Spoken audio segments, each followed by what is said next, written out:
미국에서 귀국한 직후에 장동혁 대표를 향해서 한동훈 전 대표와 윤석열 전 대통령 중에 선택하라 이렇게 공개 요구했던 전 한국사 강사 전한길 씨가 오늘은 날짜까지 콕 못 박으면서 다시 한번 장 대표를 압박했습니다.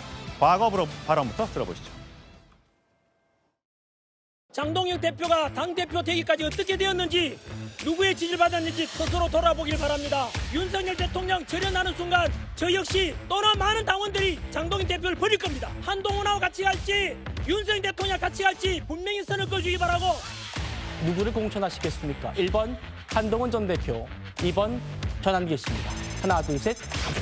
전한길 씨는 탄핵 때부터 우리 당을 위해서 우리 당과 함께 열심히 싸워 온 분입니다.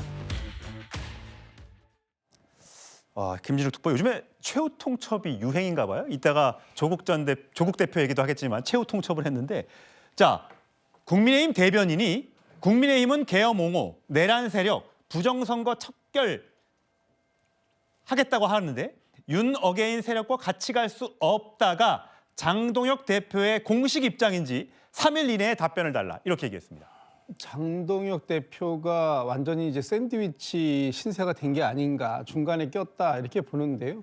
지금 한편으로서는 좀 전에 봤던 한동훈 전 대표 쪽이 장동혁 대표가 제대로 하고 있지 못하다라는 쪽으로 공격을 하고 있지 않습니까? 특히 좀 전에 자료화면을 보니까 지금 오늘 한동훈 전 대표의 토크 콘서트에 보수 그 논설을 자주 쓰시는 조갑재 씨가 같이 지금 이제 등장을 하시던데 그분도 이렇게 얘기했습니다. 지금 국민의힘이 부정선거 세력에게 먹혔다. 그렇기 때문에 지금 그 살 길은 장동혁파를 제거하는 것밖에 없다라는 부분들을 지금 조갑재 씨는 언론을 통해서 얘기를 하고 있어요. 그런데 지금 한쪽에서는 또다시 고성국 또는 뭐 이 전한길 씨 같은 소위 극우적 그 발언들을 한다라고 하는 분들이 당내에 들어와서 장동혁 대표에게 입장을 명확하게 밝히라라고 요구하고 있습니다. 장동혁 대표는 설 연휴가 지나면서 이제 지금 국민의힘의 몸짓을 크게 좀 바꿔보려고 하는 그래서 외연을 확장해 보려고 하는 계획을 갖고 있는데 지금 그 계획을 이 전한길 씨가 분명하게 그 얘기해라라고 얘기하고 있는 거 아닙니까? 그렇다면 장동혁 대표가 앞으로 어떤 방향으로 가게 될지 그리고 이 부분에 대해서 전한길 씨가 얘기하는 것처럼 이번 주내에 설 연휴가 시작되기 전에 바로 밝혀낼 수 있을지 이 부분에 대해서 장동혁 대표가 고민이 클 수밖에 없겠다. 잠 못 이루는 밤이 올 수밖에 없겠다라는 생각이 듭니다. 예, 최성원 평론가. 네. 장동혁 대표 약속 지켜라라고 오늘 얘기를 했고 고성국 유튜버는 당사에 전두환 사진을 걸자라고 주장을 하고 있습니다. 김용태 국민의힘 전 비대위원장은 장동혁 체제는 윤 어게인 리더십이라 당 리더십을 맡을 자격이 없다라고 오늘 또 직격을 했고요. 뭐 배현진 의원도 계속해서 계엄의 역사와 결별해야 된다고 주장하고 있습니다. 네. 자, 장동혁 대표는 어떤 선택을 해야 된다고 보십니까? 저는 한동훈, 그러니까 지금 좀 전에 전한길 씨가 그런 얘기했잖아요. 한동훈 전 대표를 선택할 건지 아니면 뭐 윤 어게인을 선택할 건지 하라고 그랬는데 예. 한동훈 전 대표를 뭐 당원 게시판의 문제지만 어쨌든 당에서 어쨌든 제명 처리가 된 거잖아요.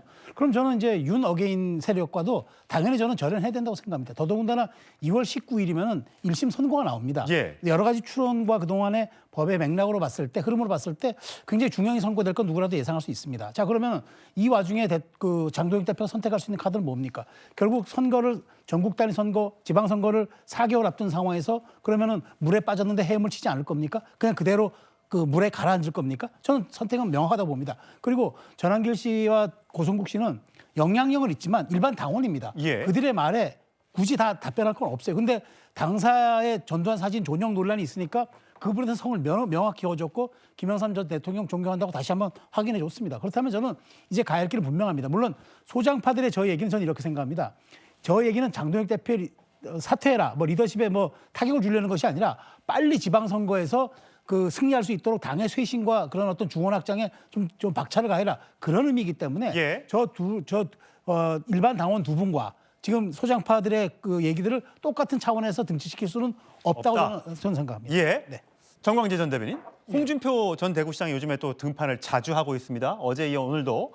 자, 내가 2017년, 그러니까 박근혜 전 대통령 탄핵 직후에 내가 두 번째 당대표를 했는데 그 당시에 친박들과 배신자들을 청산하지 못해서 또 이런 상황이 닥친 거다. 이번엔 지방선거 이기기 어렵다. 대통령 선거 직후에 치러지는 선거기 때문에 포기하고 당내 분탕 세력을 정리하자. 이렇게 얘기를 했습니다. 사실 그 2000년대 들어서 보수 정권과 민주당 정권이 교체하는 과정을 보면 보수당 그러니까 국민의힘 계열의 정권이 그 정권을 내줬을 때는 탄핵이라는 특별한 정치적 변수 때문에 내줬죠.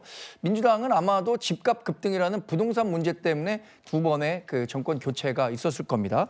근데 2017년, 18년의 이야기를 그 홍준표 전 대구시장이 얘기했는데 교묘하게 지금 상황과 들어맞는 부분이 많습니다. 당시가 친박과 김무성, 유승민 대표로 대표되는 탄핵 찬성 세력의 갈등이 있었는데 지금 얘기하는 건 두 세력을 다 정리하지 못했다는 거잖아요. 지금은 이른바 계엄을 용호하는 세력 그리고 찐윤이라고 불리는 세력들이 아직 그 당내에 엄연히 상존하고 있고 반대로 한동훈 전 대표라든가 오세훈 시장 같이 계엄과 탄핵과 관련해서 적극적인 목소리를 냈던 사람들이 갈등을 하고 있는데 역사에서 우리가 배워야 됩니다. 2018년 지방선거, 2020년 선거에서 진 이후에 2021년부터 다시 국민의힘이 승리하기 시작했는데 당시에 이준석 대표가 탄핵을 건너가야 된다. 탄핵의 바다를 건너야 승리할 수 있다라고 해서 그 2021년 재보궐선거, 2022년 대선에서 승리할 수 있었습니다. 예. 전 마찬가지라고 봅니다. 지금도 결국에는 탄핵과 계엄 이런 그 갈등을 넘어서 과거가 아닌 앞으로 가는 세력이 등장할 때 국민의힘이 다시 재기할 수 있지 과거처럼 윤핵개인이나 계엄과 관련해서 여전히 온정적인 태도를 갖고는 중도 진영의 마음을 얻을 수 없습니다. 더군다나 지금 민주당이 본인들이 중도 보수 정당이라고 영역을 확대하고 있는데 이런 상황을 고려하면 더 큰 위기감을 가져야 할 때라고 판단합니다. 예.